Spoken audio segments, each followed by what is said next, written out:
यदि आप स्वयं को अशांत, परेशान, तनावग्रस्त और बेचैन महसूस कर रहे हैं, तो आपको बहुत बहुत बधाई, क्योंकि ये जो आपके साथ हो रहा है ना, इसमें आपका स्वयं का बहुत बड़ा योगदान है। क्योंकि आपने ये सब पाने के लिए सबसे सरल मार्ग अपनाया है और उसका पूरा ईमानदारी से अनुसरण भी किया है। आपको ये सफलता तभी प्राप्त हुई है। इसमें किसी दूसरे का लेस मात्र भी योगदान नहीं है।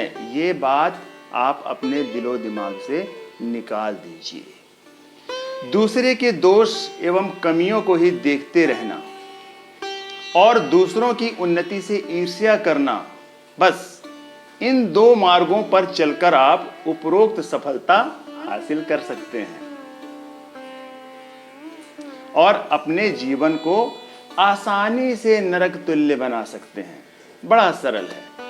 वहीं दूसरी ओर यदि आप थोड़ा कठिन मार्ग अपनाते हैं, जैसे कि स्वयं की कमियों को देखना, अपनी निंदा को स्वीकारना एवं सुधार के लिए प्रयास करना, अपनी निंदा से विचलित ना होकर सुधार की दिशा में सोचना, जो आपकी निंदा करते हैं उनकी शांति एवं सद्भाव जागृति हेतु हृदय से प्रार्थना करना, आदि आदि, तो आपके लिए शांति और सुख का रास्ता खुल जाएगा। दोनों रास्ते आपके सामने हैं और फैसला आपके हाथ में है कि आप क्या चाहते हैं। यदि हम सुखी और शांत जीवन अपनाना चाहते हैं, तो हमारे भीतर ऐसी भावनाएं संपादित हों जहां मैं और तुम के बीच कोई भेद ना बचे, द्वैत ना हो। इस निशेष की यात्रा में ही एक अनुत्तरित प्रश्न, मैं कौन हूं का उत्तर मिलेगा।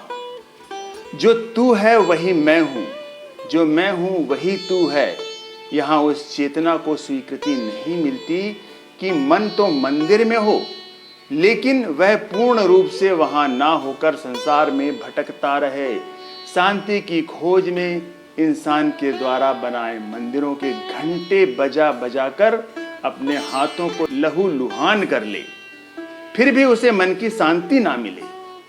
बुरे से बुरे व्यक्ति में और बुरे से बुरी परिस्थिति में भी अच्छाई छिपी होती है। उसे समझने वाला व्यक्ति ही समस्या मुक्त जीवन का पथिक होता है।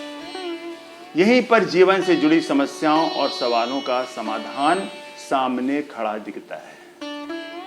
तभी व्यक्ति बदलता है, बाहर से भी और भीतर से भी। वर्षों तक मंदिरों की सीढ़ियां चढ़ी, घंटों घंटों हाथ जोड़े, आंखें बंद किए खड़े रहे, प्रवचन सुना, शास्त्र पढ़े, बड़े बड़े ज्ञानियों के सत्संग अटेंड किए, मगर ना मन को वो शांति मिल सकी जिसके लिए हृदय विचलित था, मन तड़प रहा था।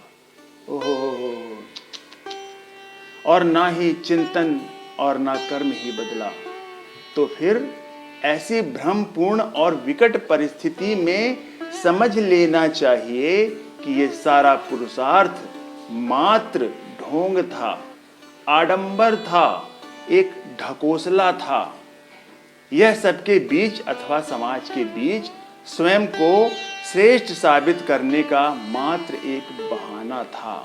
हम भ्रम में जी रहे हैं, जबकि स्वयं को श्रेष्ठ बनाने का सच्चा मार्ग है प्रत्येक व्यक्ति की अच्छाई की प्रशंसा करना, उसकी सराहना करना, किसी व्यक्ति की महानता और श्रेष्ठता से प्रेरणा लेना, उसका सम्मान करना, इंसान से नहीं उसकी बुराई से नफरत करना। इससे स्नेह एवं मैत्री का भाव प्रसार होगा, हमारा मलिन मन निर्मल होगा, हम में एक हीरे जैसा निखार आएगा, आप सर्वप्रिय हो जाएंगे और शांति होगी आपकी सहचरी एवं आनंद होगा आपका अनुचर। मगर अफसोस मैं ऐसा ना कर सका, क्योंकि मेरे मानस पटल पर छल कपट ईर्ष्या द्वेष और काम ने अपना स्वामित्व जमा रखा था। मेरे पास इन्हें बुलाना तो सरल था, मगर ज्ञान आने के बावजूद भी इनसे छुटकारा पाना बड़ा कठिन था, बहुत कठिन था। परस्परोपग्रहो जीवनाम ही अपने दुख को भूलने की अनुपम औषधि है। दूसरे का दुख दूर करना, औरों के अधरों पर मुस्कान लाना, दूसरों की भलाई के वास्ते सोचना एवं उस परम शक्ति से उनके लिए प्रार्थना करना सर्वश्रेष्ठ कर्म है। यदि हम इस पर अमल कर सकें, सरल मार्ग को त्याग कर थोड़े से कठिन मार्ग को अपना लें, उस पर चलें, तो ये हमारे लिए सुखी समृद्ध और परम आनंद से ओतप्रोत जीवन का एक ललित उपहार होगा। ओम शांति शांति शांति। साथियों नमस्कार, आप देख रहे हैं DK एवरीथिंग चैनल और मैं हूं आपका दिलीप दोस्त, वही पुराना दोस्त जिसने पासी समाज के लिए कार्य किए हैं, बहुत से वीडियो बनाए हैं, मगर मुझे थोड़ा सा अफसोस इस बात का है कि लोगों ने मेरी भावनाओं को नहीं समझा, बहुत से, जिसकी वजह है अशिक्षा। क्यों? क्योंकि हमारे समाज में शिक्षा की न्यूनता है। शिक्षित हैं, अब हमारा समाज बदल गया है, ये मैं स्वीकार करता हूं। बावजूद उसके अभी भी हमारे समाज का एक बड़ा सा तबका अशिक्षित है। वो इतनी गहराई तक नहीं जाता। समाज तो क्या, अपने स्वयं के बारे में भी नहीं सोच पाता। आपको थोड़ा आश्चर्य भी हो रहा होगा कि आज मैं एक कथावाचक की तरह आपसे बात क्यों कर रहा हूं। जरूरी है आप मेरी भावनाओं को समझें।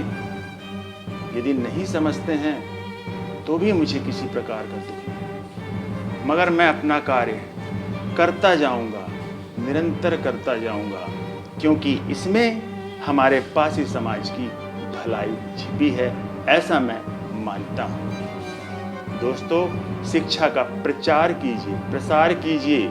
सबसे पहले शुरुआत हम करेंगे अपने समाज से, अपने समाज के नौनिहालों से। तब जाकर हम एक दूसरे से संपर्क साध सकते हैं, एक दूसरे की भावनाओं को समझ सकते हैं।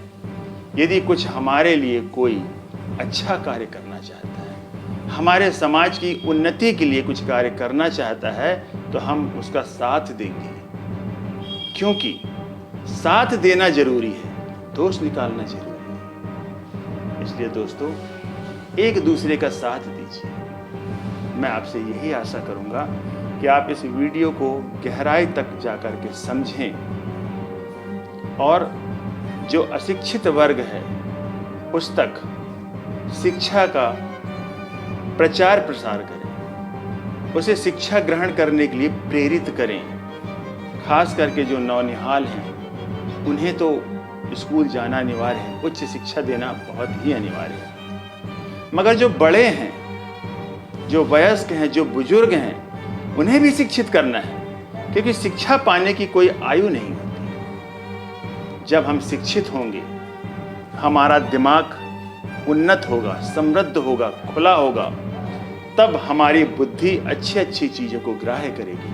अन्यथा यूं ही उथले उथले उसे सुन करके निकाल देगी और बस हमारा समाज वैसा ही दबा रह जाएगा और अन्य समाज हम पर वैसे ही राज करते चले आएंगे जैसे कि मुगलों ने शुरुआत की थी, उसके बाद अंग्रेजों ने, और फिर उनसे सीखकर हमारे ही देश के बड़े बड़े राजनीतिज्ञों ने, राजनेताओं ने, बड़े बड़े समाज के ठेकेदारों ने हम पर राज करना शुरू किया और करते चले आ रहे हैं। दोस्तों, बातें बहुत लंबी हैं।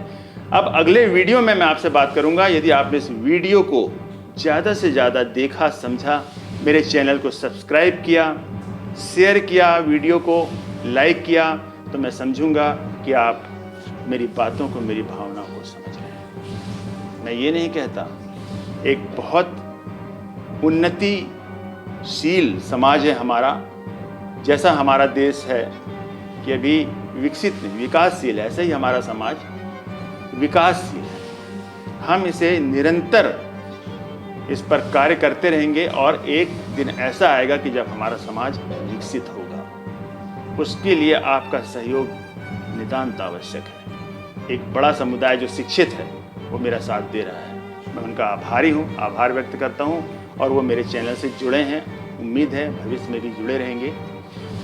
मगर एक बहुत बड़ा तबका ऐसा भी है जिसे इस बारे में कुछ भी नहीं मालूम। मैं क्या बोलता हूँ, मैं कैसे वीडियो बनाता हूँ, उसमें क्या सार छुपा हुआ है, इस बारे में वो कुछ भी नहीं जानते। उन्हें समृद्ध करना है बुद्धि से, शिक्षा से, तब वो हमें समझेंगे और हमारा साथ देंगे। हम एकजुट होंगे, एकत्रित होंगे, हमारा एक समूह बनेगा जो एक दूसरे के लिए शक्ति वाहक होगा, शक्ति एक दूसरे को प्रदान करेगा। मानसिक रूप से, शारीरिक रूप से तो शक्तिशाली हैं, बौद्धिक रूप से और मानसिक रूप से हमें एक दूसरे के साथ जुड़ना है, कनेक्ट होना है, तब हम कुछ कर सकेंगे। क्योंकि अकेले अकेले कोई कुछ नहीं कर सकता। मेरा काम है आप तक अपनी भावनाओं को पहुंचाना और अपने विचारों को आप तक पहुंचाना। जो भी मेरा वीडियो है वो सब हमारे पासी समाज से ही कहीं ना कहीं कनेक्ट है और उसमें पासी समाज की उन्नति की बातें छिपी हैं, समझना है उसे गहराई से। और दूसरी ओर मैं शॉर्ट वीडियो भी बना रहा हूँ, वो एक मनोरंजन है। जी हाँ, उसे आप देखते हैं, सराहते हैं, इसका मैं आभारी हूँ। उसका इससे कोई संबंध नहीं है, वो सिर्फ एक हंसी के लिए, मनोरंजन के लिए और दिल को खुश करने के लिए है। कहीं कहीं उसमें भी प्रेरणादायक बातें होती हैं, तो मैं आपका आभार व्यक्त करता हूँ कि आप मेरे वो शॉर्ट वीडियो देखते हैं। आप उससे इसकी तुलना मत कीजिएगा कि पासी समाज के लिए जो मैं कार्य कर रहा हूँ वो तो मैं अलग से कर ही रहा हूँ, इसमें किसी प्रकार की से वो बाधक नहीं है। दोस्तों, वीडियो लंबा होता जा रहा है, इसलिए मैं आपसे आज के लिए विदा चाहूँगा। अगले वीडियो में किसी ऐसे ही गहराई के विषय को लेकर आपसे फिर मुलाकात होगी। तब तक के लिए जय हिंद, जय भारत, जय पासी समाज।